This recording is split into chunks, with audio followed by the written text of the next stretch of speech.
Hello दोस्तों, welcome to our YouTube channel Ankit serial talks. जैसा कि मैंने आज के लाइव सेशन में तुम सभी को प्रॉमिस किया था कि आज मैं अकाउंट्स का सारे चैप्टर्स का वेटेज वाइज बता दूंगा कि यार कौन सा चैप्टर्स मोस्ट इम्पॉर्टेंट है। तो यहाँ पे तुम लोग देख सकते हो कि मैंने एक पीपीटी क्रिएट किया है जिसमें मैंने शॉर्ट टर्म में एक बताया है कि ओवरऑल सारे चैप्टर्स मिलाकर तुमको कितने मिल रहे हैं। ये वो नंबर्स है जो मैक्सिमम अचीव किया जा सकता है, ठीक है। तो देर न करते हुए इस वीडियो को स्टार्ट करेंगे और आज हम बात करने वाले हैं इन चैप्टर्स के सारे इम्पॉर्टेंट एडजस्टमेंट के बारे में भी।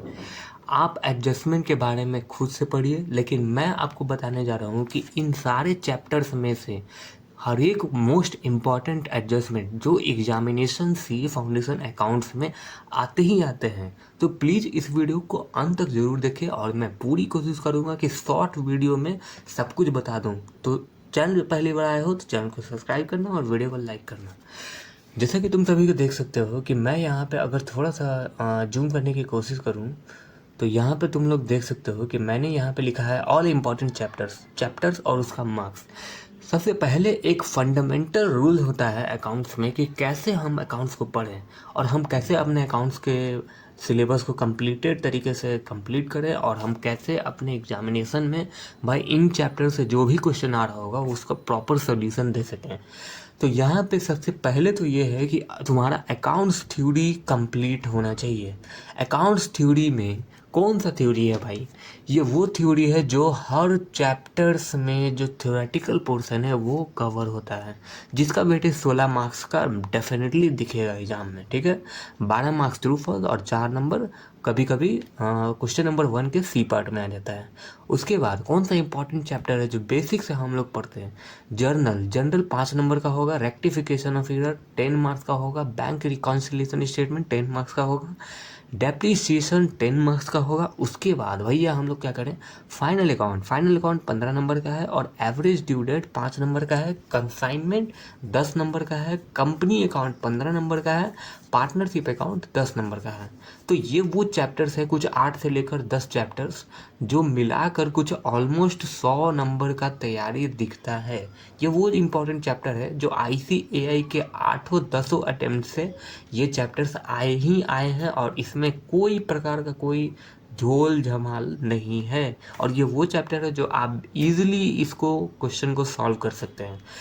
तो अब देखते हैं कि भाई इन सभी चैप्टर्स के कौन से ऐसे इम्पोर्टेंट एडजस्टमेंट्स हैं, कौन से ऐसे इम्पोर्टेंट क्वेश्चन हो सकते हैं जो ICAI पूछ ही सकता है।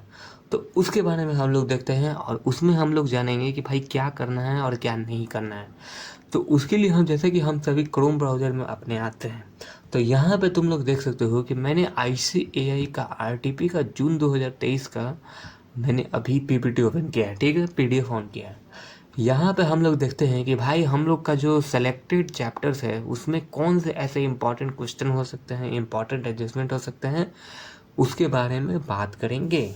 तो सबसे पहले तो थ्योरेटिकल पोर्शन में मैंने आज Q&A नहीं लिया है। अगर आप देखना चाहें तो भाई देख सकते हैं। 1.5 और 2x में तुम लोग देख सकते हो, फास्टैग में देख सकते हो। बहुत अच्छा लाइव सेशन था। ट्रू फॉल तो मैंने कर दिया। अब बात करते हैं कि यार कैसे हम करें। तो पहले चैप्टर्स में हम लोग आते हैं जो एडजस्टमेंट के तौर पे माना जाता है कि मोस्ट इंपॉर्टेंट है, वो जर्नल एंट्री है, ठीक है। चैप्टर तो जर्नल एंट्री है और इसमें कुछ एडजस्टमेंट जैसा बताने के लिए नहीं है। तो आगे हम लोग देखें तो आगे हम लोग चैप्टर्स वाइज एक एक पॉइंट को हम बताते जाएंगे कि कहाँ आपको फोकस करना है। जैसा कि तुम सभी देख सकते हो कि यहाँ पे कैश बुक में है triple column cash book. Triple column cash book 5 number या 10 नंबर का डेफिनेटली आ सकता है, इसमें कोई डाउट नहीं है। इसमें क्या करना है? कैश, बैंक और डिस्काउंट कॉलम का तुमको कैश बुक बनाना है। उसके बाद रेक्टिफिकेशन ऑफ एरर आए तो रेक्टिफिकेशन ऑफ एरर में भैया कहाँ ज़्यादा फोकस करें? तो रेक्टिफिकेशन ऑफ एरर में हमेशा ज़्यादातर फोकस करना है कि कौन सा एरर है, उसका टाइमिंग क्या है एरर का। यहाँ पे तुम लोग देख सकते हो कि नेक्स्ट ईयर, ठीक है। तो यहाँ पे तुम लोग पढ़े होंगे कुछ ऐसा कॉन्सेप्ट कि after preparation of trial balance, before preparation of trial balance.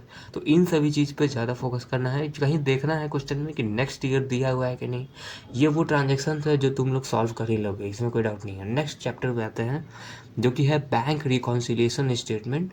इसमें हमको कहाँ फोकस करना है? सबसे पहले हमको फोकस ये करना है कि नीचे क्वेश्चन में पूछ क्या रहा है। यहाँ देखो नीचे पूछ रहा है बैंक रिकॉन्सिलिएशन स्टेटमेंट बनाना है। कभी कभी बोल देता है कि यार इसमें अमेंडेड कैश बुक भी बनाना है, कुछ लिखा हुआ होगा रेक्टिफाइड कैश बुक बनाना है, अमेंडेड कैश बुक बनाना है। तो इन चीज़ों पे नीचे फोकस करना है। उसके बाद ऊपर देखना है कि कौन सा बैलेंस है, ओवरड्राफ्ट है, डेबिट बैलेंस है और कैश बुक का है कि बैंक स्टेटमेंट का है, पासबुक का है। बैंक स्टेटमेंट हुआ तो वो पासबुक हुआ, अगर कैश बुक होगा तो कैश बुक दी जाएगा। और ये ओवरड्राफ्ट जो लिखा हुआ है इसका मतलब क्या हुआ, इसका मतलब ये हुआ कि पासबुक का डेबिट बैलेंस, ठीक है, अनफेवरेबल बैलेंस है, ठीक है, ओवरड्राफ्ट। तो यहाँ पे फोकस करना है। उसके बाद जो ट्रांजेक्शन्स है तुम्हारा सॉल्यूशन तुमने सब कुछ किया ही होगा, तुमने प्रैक्टिस किया होगा सारे क्वेश्चन का, तो इन सभी चीज़ों पे टाइम वेस्ट ना करते हैं। नेक्स्ट चैप्टर पे आते हैं। तो नेक्स्ट चैप्टर क्या है भैया, इन्वेंट्री। इन्वेंट्री हम लोग कहाँ पे सबसे ज़्यादा फोकस करें, सबसे ज़्यादा फोकस ये करना है इन्वेंट्री में कि मोस्ट इम्पॉर्टेंट टॉपिक से आ सकता है इन्वेंट्री टेकिंग वाला टॉपिक से क्वेश्चन इन्वेंट्री से आएगा। यहाँ पे क्या है, यहाँ पे सीधे बोल रहा है actual stock has been taken on 10 April 2022, ठीक है। तो इन्वेंट्री टेकिंग का टॉपिक मोस्ट इम्पॉर्टेंट है, तो भैया फोकस करना है। उसके बाद डेप्रिसिएशन पे आते हैं। तो डेप्रिसिएशन में सबसे ज़्यादा फोकस कहाँ करना है, सबसे ज़्यादा फोकस करना है तुमको जो मेथड चेंज होता है, SLM से WDV चल जाता है, कभी कभी WDB से SLM में जाता है, तो उस पर फोकस करना है, उसके एडजस्टमेंट पे फोकस करना है। बिल्स ऑफ एक्सचेंज है यार, देखो ये जो क्वेश्चन है इस पर मैं तुमको अभी फास्ट ट्रैक से बता रहा हूँ, और मैं नीचे जो इसका सॉल्यूशन होता है उसमें भी मैं आप तुमको बता दूंगा कि कौन सा ऐसा इंपॉर्टेंट एडजस्टमेंट पे जिस पे खास फोकस करना है। बिल्स ऑफ एक्सचेंज है, करना चाहो तो कर लेना, नहीं करना चाहो तो कोई दिक्कत नहीं है। 5 से 10 नंबर का है, इस चैप्टर में ज़्यादा इम्पॉर्टेंट नहीं है। अब देखो कंसाइनमेंट में है, कंसाइनमेंट में कौन सा टॉपिक सबसे ज़्यादा इम्पॉर्टेंट होता है। तो कंसाइनमेंट में सबसे ज़्यादा फोकस ये करना है कि 2 यूनिट सेंड किया जाता है, 2 यूनिट कभी कभी सेंड किया जाता है। 1000 केसेस ऑफ गुड्स 15 होता है ना, 2 यूनिट कभी कभी भेजा जाता है, वो ज़्यादा इंपॉर्टेंट है, उस पर फोकस करना है। सेल्स और रिटर्न बेसिस करना चाहो तो कर लो, 5 नंबर का आता है। Average due date most important topic है, इस पर खास फोकस करना है। एवरेज ड्यू डेट में खास कर फोकस करना है, डेट ऑफ ग्रेस में। उसके बाद कभी कभी पूछ देता है कि इंटरेस्ट चार्ज भी हुआ है, जैसे देखो ये यहाँ पे हुआ है इंटरेस्ट 80% चार्ज हुआ है, तो इन सभी चीज़ों के बारे में खास ध्यान रखना। बाकी इस ट्रांजेक्शन तुमको समझ में आ ही रहा होगा कि क्या हुआ है। और इसमें एक और मेथड आता है कि 2 चीज़ का कॉन्सेप्ट आता है। कभी कभी BR और BP में कंपैरिजन निकाल कर उसका अमाउंट, उसका रेट ऑफ इंटरेस्ट निकालना पड़ता है, उसका प्रोडक्ट निकाल के, तो वो टॉपिक मोस्ट इम्पॉर्टेंट है। उसके बाद अकाउंट करेंट भाई मत करना, फालतू है। Most important chapter final account. Final account में सबसे पहली बात क्या ध्यान रखना है, फाइनल अकाउंट में तुमको ये देखना है कि बैलेंस, ट्रायल बैलेंस दिया हुआ है कि नहीं। और ट्रायल बैलेंस में खासकर क्लोजिंग स्टॉक का कॉन्सेप्ट देख लेना कि क्या क्लोजिंग स्टॉक ट्रायल बैलेंस में पहले से दिया हुआ है या फिर क्लोजिंग स्टॉक बाहर नीचे एडजस्टमेंट में दिया हुआ है। यहाँ पे देख सकते हो कि एडजस्टमेंट में है, तो यहाँ पे फोकस ये करना है कि अगर बाहर में रहे तो ट्रेडिंग अकाउंट में भी जाएगा और बैलेंस शीट में भी जाएगा। लेकिन अगर ट्रायल बैलेंस में स्टॉक, क्लोजिंग स्टॉक पहले से दिया हुआ होगा, इसका मतलब होता है कि एडजस्टमेंट क्लोजिंग स्टॉक का बैलेंस जो है वो ऑलरेडी एडजस्टेड है, वो डायरेक्टली बैलेंस शीट में जाएगा, तो ये ज़्यादा इंपॉर्टेंट है। अब देखो यहाँ पे इंपॉर्टेंट एडजस्टमेंट हम लोग देखते हैं। हम लोग का मेन फोकस था कि इंपॉर्टेंट एडजस्टमेंट कहाँ फोकस करें।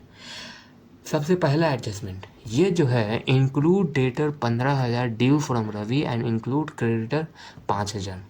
तो इसमें करना क्या है, इसमें सबसे पहली बात तो ये करना है कि जो तुमको, हम तुमको एक शॉर्ट तरीके से ये बताते हैं कैसे करना है। जो तुमको कम अमाउंट का क्रेडिटर में दिखे या डेबिटर में दिखे, जैसे कि क्रेडिटर है, ठीक है, 5,000, तो ये 5,000 का जो अमाउंट है ये क्रेडिटर से भी लेस करना है और डेटर से भी लेस करना है, ठीक है। उसके बाद नीचे क्या है, प्रोविज़न फॉर बैड डेट, ये ज़्यादा इंपॉर्टेंट है। साथ ही साथ डिस्काउंट का भी मांगता है डेटर पे। तो पहले क्या करना है, सन्डी डेटर का अमाउंट लेना है। उसके बाद मान लो कोई कुछ रिडक्शन हुआ है, परचेज सेल हुआ है, या फिर कुछ कोई ऐसा एडजस्टमेंट है जो डेटर से रिलेटेड है, परचेज से रिलेटेड है, तो उसका एडजस्टमेंट पहले होगा, उसके बाद जो रिमेनिंग अमाउंट होगा उस पर प्रोविज़न फॉर बैड डेब्ट चार्ज होता है, और उसके बाद जब प्रोविज़न फॉर बैड डेब्ट डिडक्ट कर लेते हैं उसके बाद डिस्काउंट डिडक्ट करते हैं, ठीक है। डेप्रिसिएशन तुम लोगों को पता ही है। उसके बाद यहाँ पे हम लोग देखें तो क्या है, यहाँ पे देखो इसको कहते हैं हिडन एडजस्टमेंट। क्या बोल रहा है, interest on bank loan shall be provided for whole year. यहाँ पे तुमको ट्रायल बैलेंस में कहीं लोन दिया हुआ होगा, ठीक है, उस लोन का अमाउंट लेना है और उस लोन के अमाउंट में तुमको यहाँ पे रेट ऑफ इंटरेस्ट दिया होगा, इसको हिडन एडजस्टमेंट बोलते हैं। फंसा कर रख देगा। बैलेंस शीट में बैंक इंटरेस्ट पहले से दिया हुआ है, तो वोल ईयर का अगर एडजस्टमेंट में दिया हुआ है तो सीधे 14% पूरे 1 लाख पे मार देना, 14,000। और बैंक इंटरेस्ट जो पहले से है 5500, ये प्रॉफिट एंड लॉस अकाउंट में जाकर आपको आउटस्टैंडिंग इंटरेस्ट कर ऐड में डालना है और सारा अमाउंट को trade profit and loss account में एडजस्ट कर देना है। फिर जो आउटस्टैंडिंग तुम्हारा लोन गया है ये बैलेंस शीट के लायबिलिटी साइड भी जाएगा, जो रिमेनिंग बैलेंस निकलेगा 14,000 का, ठीक है। ये एडजस्टमेंट है, मैं तुमको सॉल्व भी करा रहा हूँ। उसके बाद देखते हैं तो क्या इंपॉर्टेंट है भैया, ज़रा देख लें। क्रेडिट परचेज इन्वॉल्व, ये तो तुम लोग कर ही सकते हो। ओमिटेड है, क्रेडिट परचेज है, क्या करना है, क्रेडिट परचेज है तो परचेज में ऐड कर देना है। उसके बाद यहाँ पे हम लोग देखें तो देखो एक हिडन एडजस्टमेंट एक और है, एक quarter of amount printing and expenses carried forward to the next year. मतलब a quarter of amount of printing and stationery expenses is to be carried forward to the next year। Printing and stationery का कोई expenses होगा, वो expenses में कुछ portion हो सकता है कि वो नेक्स्ट ईयर से रिलेटेड है, ठीक है, ये इम्पॉर्टेंट है। उसके बाद हम लोग अगला चैप्टर देखें तो भैया पार्टनरशिप में है। पार्टनरशिप में सबसे ज़्यादा फोकस क्या करना है, पार्टनरशिप में फोकस करना है गुडविल का ट्रीटमेंट पे, और ख़ास कर हमको लगता है कि इस बार डेथ और रिटायरमेंट से डेफिनेटली क्वेश्चन आएगा, तो रिटायरमेंट के केस में गुडविल का ट्रीटमेंट तुमको पता होना चाहिए। उसके बाद गेनिंग रेशियो, हाँ गेनिंग रेशियो और सैक्रिफाइसिंग रेशियो तुमको पता होना चाहिए कैसे निकलेगा, और न्यू रेशियो तुमको नहीं पता है तो न्यू रेशियो कैलकुलेट करना जरूर से देख लेना। उसके बाद हम लोग देखें तो खास मोस्ट इम्पॉर्टेंट, पहले से कुछ एडजस्टमेंट या बैलेंस शीट दिया होगा, ओपनिंग बैलेंस शीट दिया हुआ होगा, उस पर फोकस करना। बैलेंस शीट में तुमको फोकस करना है कि भाई गुडविल पहले से दिया हुआ है कि नहीं, उसको भी देखना है। उसके बाद जॉइंट लाइफ पॉलिसी का जितना भी ट्रीटमेंट है खास फोकस करना है, पहले से बैलेंस शीट में दिया हो रहता है जेएलपी। और खासी खास अगर तुम कोई मतलब रिवॉल्यूशन अकाउंट या फिर बैंक अकाउंट खोलना है तो उसमें भी जेएलपी का कुछ ना कुछ ट्रीटमेंट होता है, उस पर फोकस करना है। उसके बाद देखो यहाँ पे हम लोग देखें तो ये एडमिशन का क्वेश्चन है, एडमिशन में कौन सा इंपॉर्टेंट माना जा सकता है, तो यहाँ पे हम लोग देख सकते हैं, ये तो पता है सबको। Sorry for the interruption in video. जैसे कि हम अपने पार्टनरशिप में देख रहे थे कि भैया एडमिशन में क्या क्या इंपॉर्टेंट एडजस्टमेंट हो सकता है, तो यहाँ पे तुम सभी को पता है यार कि ये सब तो तुमको पता ही होगा कि इंक्रीज डिक्रीज हुआ, ये तो पता ही होगा।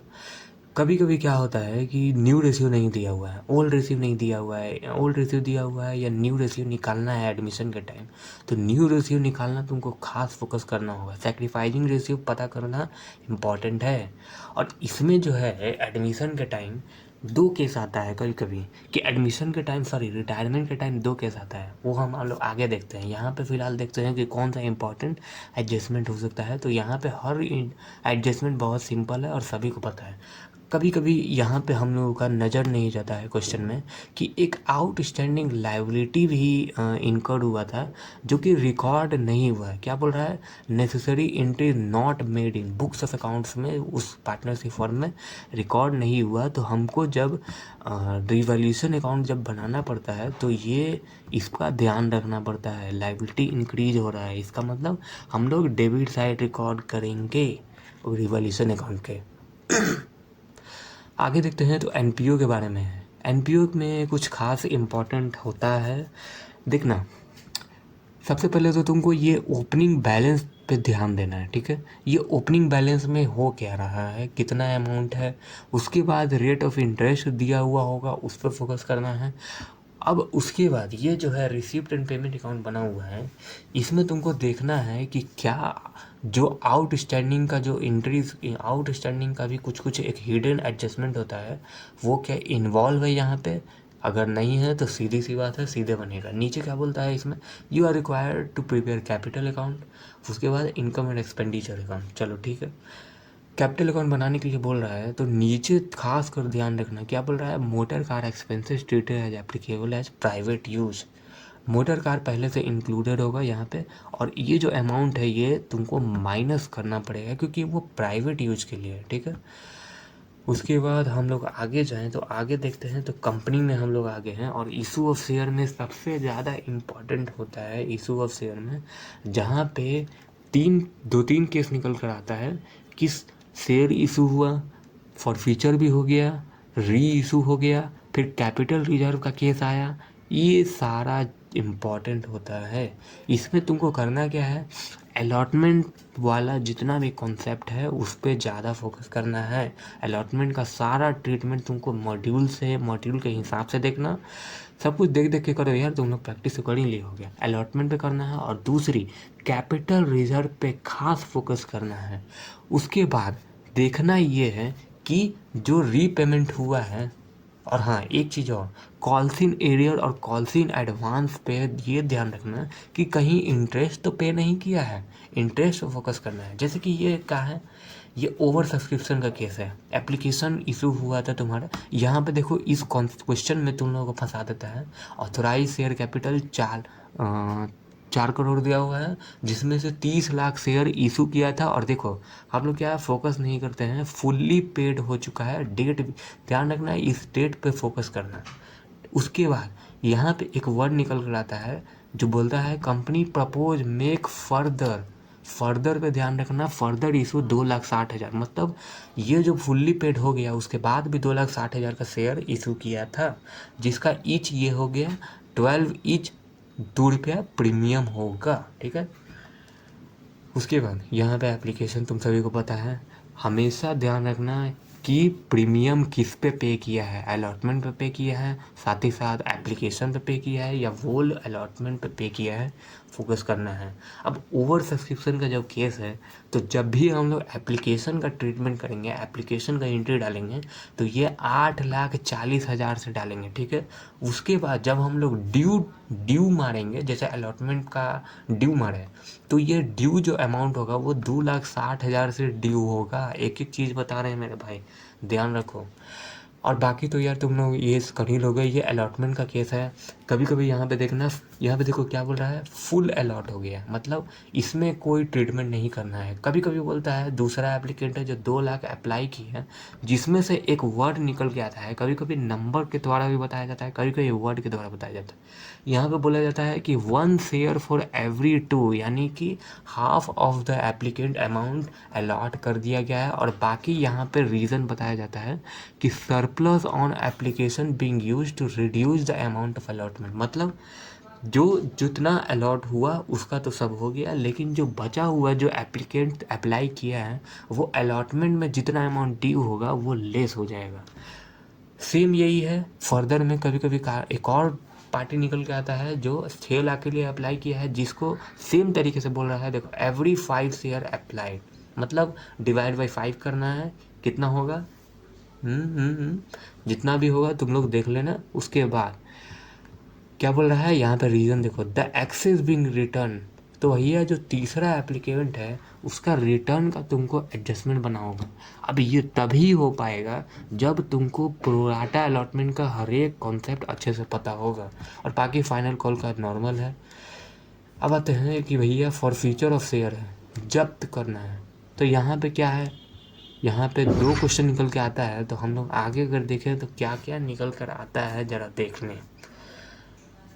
ठीक है, फॉरफिट हुआ है, सीधी सी बात है, फॉरफीचर का एंट्री मार देना है। उसके बाद री इशू किया है, यहाँ पे ध्यान रखना है इस अमाउंट पे कि री इशू कितना पे कर रहा है। जैसे 8 है, 10 का चीज़ 8 में बेचा है, यानी ₹2 का नुकसान हुआ है, तो शेयर फॉरफीचर को डेबिट करना है ₹2 से रीपेमेंट में। उसके बाद ये सेम है, ठीक है। कभी कभी एक चीज़ निकल के आता है कि 200 शेयर जब्त किया है और 150 शेयर री इशू किया है, तो बचा हुआ शेयर क्या हुआ होगा, बचा हुआ शेयर भाई वो तो नुकसान हुआ है। तो इन चीज़ों पे भी फोकस करना। यहाँ पे देखो क्या है, 7 कॉल्ड अप है, on which Naresh paid applicant and allotment money 5 pair. देखो ये पेमेंट हो चुका है, कभी कभी आधा पोर्शन जो होता है पेमेंट का वो पे कर देता है और आधा पे नहीं करता है, उसी के केस में फॉरफीचर लाता है और रीपेमेंट री इशू किया जाता है। दोनों केस में कैपिटल रिजर्व का ट्रीटमेंट लगेगा। अब आते हैं डिवेंचर में। भैया डिवेंचर करना है कर लो, कोई दिक्कत नहीं है। कभी कभी डिवेंचर अगर नहीं आए तो इशू ऑफ शेयर से ही 15 से लेकर 20 मार्क्स का भी क्वेश्चन आया है, जिसमें एक चीज़ बोलना चाहेंगे कि स्टेटमेंट ऑफ बैलेंस शीट पे फोकस करना बहुत ईजी है यार, हो जाएगा। और उसमें खास कर ये करना है कि प्रीमियम का क्या ट्रीटमेंट है, कैपिटल रिजर्व का क्या ट्रीटमेंट हुआ है स्टेटमेंट ऑफ बैलेंस शीट में, उस पर फोकस करना है। उसके बाद हम लोग देखते हैं तो सजेस्टेड आंसर में आ जाते हैं। जैसे कि मैंने तुमको हर एक चीज़ बताया कि भाई कैसे क्या करना है, एक एक चीज़ फास्ट तरीके से बताया, क्योंकि यार टाइम वेस्ट करना मुझे अच्छा नहीं लग रहा है तुम लोगों का। बस फास्ट में बता रहे हैं कि कहाँ फोकस करना है कहाँ नहीं।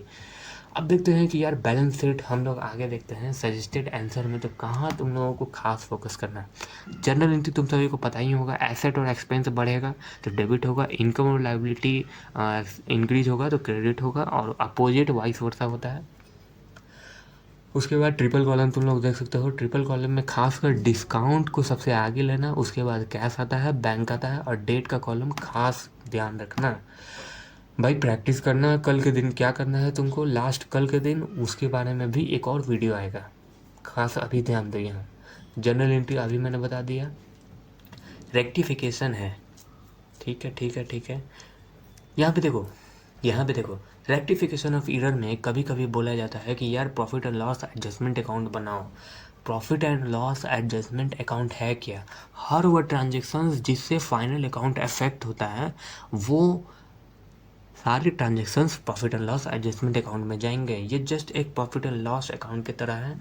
हर वो नॉमिनल ट्रांजेक्शन, नॉमिनल अकाउंट का जो ट्रांजेक्शन है जिससे फाइनल अकाउंट अफेक्ट होता है, उससे अल्टीमेटली कह सकते हैं कि प्रॉफिट अफेक्ट हो तो profit and loss adjustment account बनाएंगे। और सस्पेंस अकाउंट हम लोग स्पेसिफिक ट्रांजेक्शन्स के लिए बनाते हैं जो अदर देन नॉमिनल अकाउंट के लिए है, ठीक है। कभी कभी बोल देता है कि भाई लेजर भी बना दो, तो लेजर बना देना, सस्पेंस अकाउंट का कोई लेजर नहीं है, ठीक है। उसके बाद क्या है, बैंक रिकॉन्सिलिएशन स्टेटमेंट, खास कर ध्यान रखना है ये ओपनिंग बैलेंस क्या बोल रहा है, बैंक स्टेटमेंट का है या कैशबुक का है, ध्यान रखना। क्रेडिट बैलेंस है, डेबिट बैलेंस है, जैसे कि यहाँ बैंक ओवरड्राफ्ट है, यानी कैशबुक का पासबुक का डेबिट बैलेंस है, फिर अनफेवरेबल बैलेंस है, ठीक है। उसके बाद क्लोजिंग, अगर कैशबुक का ओपनिंग बैलेंस पासबुक से है तो क्लोजिंग कैशबुक से होगा। उसके बाद वैल्यूएशन ऑफ स्टॉक है, तो ये इन्वेंट्री टेकिंग तुम लोग देख सकते हो, ज़्यादा टाइम वेस्ट ना करेंगे, जो इंपॉर्टेंट एडजस्टमेंट है उस पर फोकस करेंगे। अब देखो यहाँ पे डेप्रिसिएशन का क्वेश्चन निकल के आया है। डेप्रिसिएशन में कभी कभी खास कर पूछा जाता है कि WDV मेथड से बनाना है, तुमको ईयर दे देगा, तुमको बता देगा कि कितना का मशीन परचेज किए हैं, वो भी निकालना पड़ता है कभी कभी। तो यहाँ पे बोल रहा है कि भाई अमाउंट जो है रिवैल्यूएशन करके 6,40,000 आ रहा है। उसके बाद कभी कभी तुमको एक estimated revised remaining useful life का भी देता है, और डेप्रिसिएशन में भी कुछ कुछ फ़र्क आता है, तो इस पर फोकस करना है, ये इम्पॉर्टेंट है एडजस्टमेंट। नेक्स्ट देखते हैं, तो भाई जर्नल एंट्री में तुम सभी को पता है, देर न करते हुए हम लोग आगे बढ़ेंगे। कंसाइनमेंट अकाउंट, कंसाइनमेंट अकाउंट में कहाँ सबसे ज़्यादा फोकस करना है? कंसाइनमेंट अकाउंट में मेन फोकस करना है कि गुड्स कितना का भेजा है, अगर ये नहीं दिया हुआ है तो इसका ट्रीटमेंट तुमको पहले फोकस करना है। अगर ये नहीं निकलेगा तो तुमको ये गुड्स जो लॉस्ट हुआ है और जो इसमें जो कंसाइनमेंट में जो लॉस हुआ है वो तुमको नहीं निकलेगा। एक होता है ना कि कंसाइनमेंट में एबनॉर्मल लॉस निकालना है, वो सभी चीज़ में प्रॉब्लम होगा। फिर कंसाइनी के कमीशन पे फोकस करना है, हर एक एडजस्टमेंट पे फोकस करना है कंसाइनी के। और उसके बाद इन्वेंट्री में, क्लोजिंग इन्वेंट्री में फोकस करना है कि क्या ट्रांजिट में कितना रह गया और हैंड में कितना है, उन सभी पे फोकस करना है। जैसे कि देख सकते हो इन हैंड में इतना है, फिर इन ट्रांजिट में इतना रह गया, तो इन सभी चीज़ों पे भी फोकस करना है। यहाँ पे देखो गुड्स लॉस्ट इन ट्रांजिट, कभी कभी होता है कि गुड्स लॉस्ट हो जाता है ट्रांजिट में ही, तो कंसाइनी का हम लोग एक्सपेंसेस को ऐड नहीं करते हैं, सिर्फ कंसाइनर का एक्सपेंस ऐड करते हैं, ठीक है। उसके बाद आगे हम लोग देखते हैं तो यहाँ पे कंसाइनी का अकाउंट बना देना और यहाँ पे जितना सेल हुआ है उतना डाल देना, कंसाइनमेंट कंसाइनी का खर्च डाल देना, कंसाइनी का एडवांस पेमेंट हुआ वो भी डाल देना, कमीशन डाल देना और रिमेनिंग बैलेंस कंसाइनी पे करता है कंसाइनर को। ठीक है, यहाँ पे देखो वर्किंग नोट है। वर्किंग नोट क्या किया है यहाँ पे, कंसाइनी का खर्च 1000 केस पे 1,50,000 है, तो यहाँ पे किया क्या है, यहाँ पे किया क्या है 1,50,000 को डिवाइड कर दिया 1000 से, तो पर केस 150 रुपया कंसाइनर का खर्च हुआ है। ये 150 रुपया हम लोग ऐड कर देंगे जो पहले से कॉस्ट था, जैसे कि पहले से 1500 था तो 1500 में हम लोग 150 ऐड कर देंगे तो 1650 है। यहाँ पे देख सकते हो कैसे हुआ है, ये देखो। उसके बाद कंसाइनी का भी खर्च देखेंगे, वहाँ पे भी देखेंगे कि भाई उसमें क्या कंसाइनी ने क्या खर्च किया है। ये वो खर्च होगा जो रेकरिंग नेचर का खर्च होना चाहिए और नॉन रेकरिंग खर्च का नहीं होना चाहिए। कितना खर्च किया है, क्लियरिंग मतलब वह खर्च जो वन टाइम ही खर्च किया है उसको डिवाइड कर देंगे जितना भी केस वो रिसीव किया है, जितना भी केस वो रिसीव किया है उससे डिवाइड करेंगे। जैसे कि 50 केस लॉस्ट हो गया था तो 950 केस से डिवाइड कर देंगे 47,500 से। ठीक है, तो 50 पर केस कंसाइनी का भी खर्च हुआ है। और यहाँ पे हम लोग निकल के आते हैं तो क्या है 45 रुपया पर केस एडेड करेंगे इन हैंड। ठीक है, ये इन्वेंट्री का कॉस्ट है, कॉस्ट पर यूनिट है। तो कैसे हुआ 1500, 150 और 50 कंसाइनी का भी खर्च किए। ये वो 50 रुपया ऐड हुआ है जो कंसाइनी ने खर्च किया था पर केस। ठीक है, उसके बाद the goods lost in transit, ये तो एबनॉर्मल लॉस का बात है ही। देखो इसमें 1650 है। ठीक है, 1650 है और ये 50 इसीलिए ऐड नहीं हुआ मेरे भाई क्योंकि एबनॉर्मल ट्रांजिट में लॉस हुआ है और कंसाइनी का कोई गलती नहीं है। अब आगे देखते हैं हम लोग आगे। तो यहाँ पे गुड सेल और रिटर्न ये सब फालतू है, ज़्यादा ध्यान मत दो। देखते हैं आगे क्या इम्पोर्टेंट है, average due date. Average due date में खास फोकस करना है, ड्यू डेट पे ट्रांजेक्शन्स का डेट क्या है उस पर फोकस करना है। और ये तो तुम लोग को पता ही होगा यार, नंबर ऑफ डेट कैसे निकालेंगे। स्पेसिफिक डेट है जो डेट ऑफ ग्रेस ऐड नहीं होगा, वो स्पेसिफिक डेट ही तुम्हारा मेच्योरिटी डेट होगा। ठीक है, उसके बाद एवरेज ड्यू डेट फार्मूला तुम सभी को पता ही है, ज़्यादा बोलने की ज़रूरत है नहीं, जो डेट निकलेगा वो एवरेज ड्यू डेट निकलेगा। ठीक है, उसके बाद इंटरेस्ट निकालेंगे। इंटरेस्ट तुम सभी को पता है कि कैसे निकलेगा, यहाँ पे सब कुछ दिया हुआ है, फोकस करना। आगे देखते हैं तो यहाँ पे अकाउंट करंट पे ज़्यादा फोकस ना करते हुए हम लोग फाइनल अकाउंट में डालेंगे। फाइनल अकाउंट में हम लोग देखते हैं तो यहाँ पे सबसे ज़्यादा क्या है, कुछ ट्रांजेक्शन्स है जो ओमिटेड था, क्या हुआ ऐड हो गया है। अब देखो कुछ ट्रांजेक्शन्स है जिससे परचेज ने लेस किया है, रिटर्न किया है, परचेज रिटर्न है लेस हो गया। ठीक है, कभी कभी क्या होता है कि सेल्स रिटर्न परचेज रिटर्न में इंक्लूडेड होता है और परचेज रिटर्न सेल्स रिटर्न में इंक्लूडेड होता है। तो दोनों रिटर्न का जो अमाउंट है परचेज से भी लेस होगा और सेल से भी लेस होगा। यार एक एक चीज़ बता रहे हैं, प्लीज़ फोकस करना। और यहाँ पे देखो ड्राइंग है, ड्राइंग है पर्सनल परचेज के लिए ड्राइंग किया है वो लेस होगा। उसके बाद ये जो 3000 लेस हुआ है ये कैपिटल से भी लेस होता है मेरे भाई बैलेंस शीट में। उसके बाद कैरेज, जो तो फोकस सबको पता है। नीचे हम लोग देखें तो क्या है, यहाँ पे देखो मैंने कहा था ना 5500 ओपनिंग बैलेंस है बैंक लोन का, तो 14000 में जो बचा हुआ है वो ड्यू है, बचा हुआ है, तो ये बैलेंस शीट में 8500 बैलेंस शीट में जाएगा और ये पूरा अमाउंट ऐड करके 14000 प्रॉफिट एंड लॉस अकाउंट में डाल दिया। उसके बाद यहाँ पे क्या है, प्रीपेड डाल दिया है, एडवांस में पे कर दिया है, तो इसको लेस करेंगे। प्रीपेड में कुछ पे किया है तो उसको लेस करेंगे और आउटस्टैंडिंग है तो उसको ऐड करेंगे। नीचे देखते हैं तो यहाँ पे प्रोविज़न फॉर बैड डेब्ट का वर्किंग नोट खास से ध्यान रखना। सन्डी डेब्टर में सबसे पहले ध्यान ये रखना कि कोई भी गुड्स अगर परचेज हुआ है, रिटर्न हुआ है किसी डेब्टर के द्वारा, तो सबसे पहले उसको लेस करेंगे, उसके बाद हम लोग प्रोविज़न फॉर बैड डेब्ट का ट्रीटमेंट करेंगे और इसको घटाने के बाद जो अमाउंट निकलेगा डेटर का, उसके बाद प्रोविज़न फॉर डिस्काउंट निकालेंगे डेटर पे।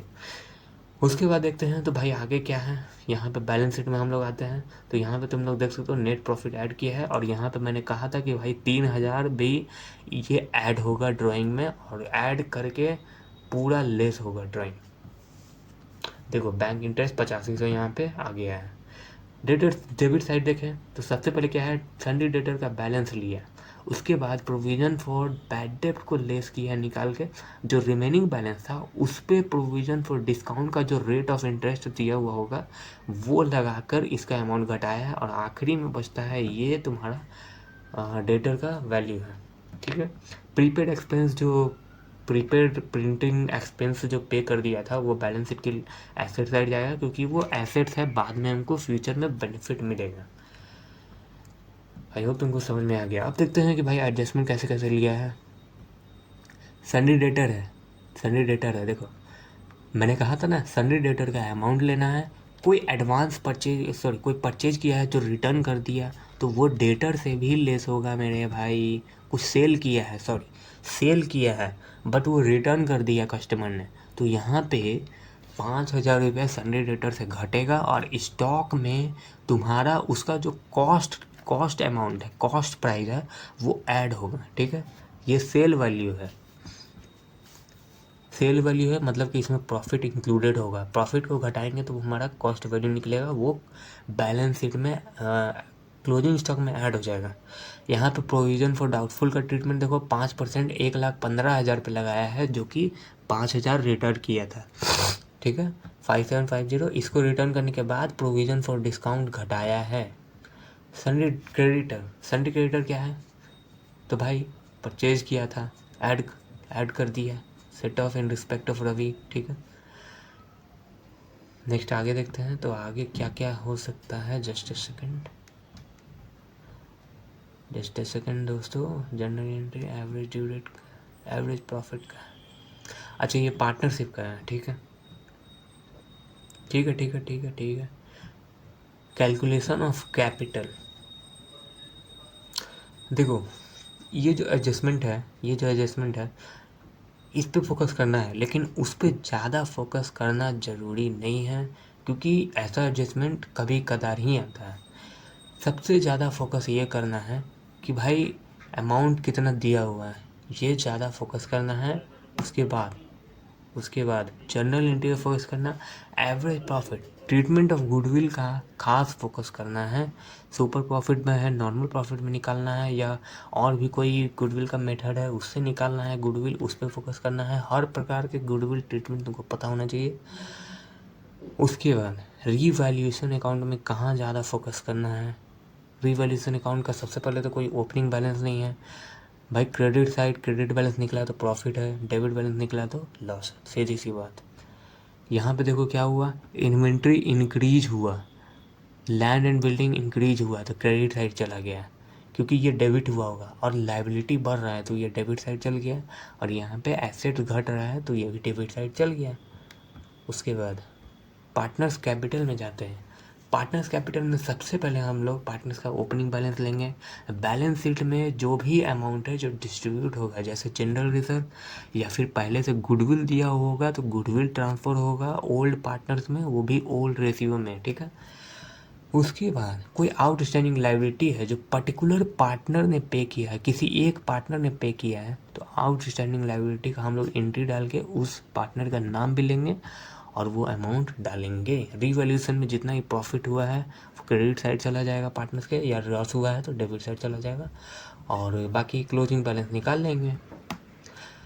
उसके बाद देखो मैंने कहा था ना कि रिटायरमेंट हो या फिर डेथ हो या फिर एडमिशन हो, तुमको पता होना चाहिए कि भाई कैलकुलेशन और सैक्रिफाइसिंग रेशियो कहाँ है।